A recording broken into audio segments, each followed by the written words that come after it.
ময়মনসিংহ জেলা নিয়ে ১১ দলীয় জোটের আসন বণ্টনের একটি স্পষ্ট চিত্র পাওয়া গেছে। প্রাপ্ত তথ্যে জানা যায়, জেলার ৩টি গুরুত্বপূর্ণ আসনে জামায়াতে ইসলামী জোটের পক্ষে প্রার্থী দেওয়ার সম্ভাবনা রয়েছে।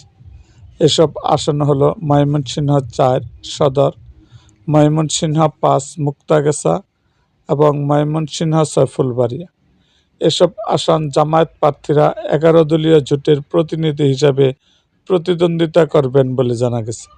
এছাড়া ময়মনসিংহ জেলার অন্যান্য আসনগুলোতে শরিক দলগুলোর মধ্যে আসন বণ্টন করা হয়েছে।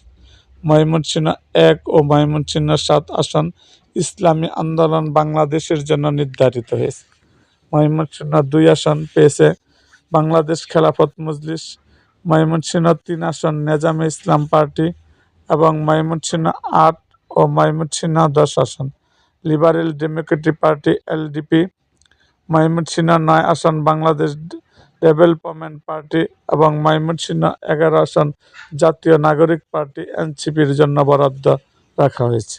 সারা দেশে প্রাথমিক আসন বণ্টন অনুযায়ী জামায়াত ইসলামী ১৭৯টি, জাতীয় নাগরিক পার্টি ৩০টি, বাংলাদেশ খেলাফত মজলিস 20টি, খেলাফত মজলিস 10টি, এলডিপি 7টি, এবি পার্টি 3টি, বাংলাদেশ ডেভেলপমেন্ট পার্টি 2টি এবং নেজামে ইসলাম 2টি আসন নির্বাচন করবে।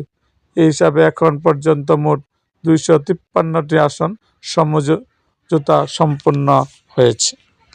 এরকম আরও ভিডিও পেতে আমাদের মুক্তাগাছার ইতিহাস মিডিয়া ইউটিউব চ্যানেলটিকে সাবস্ক্রাইব করুন এবং পাশে থাকা বেল আইকনটি বাজিয়ে দিন।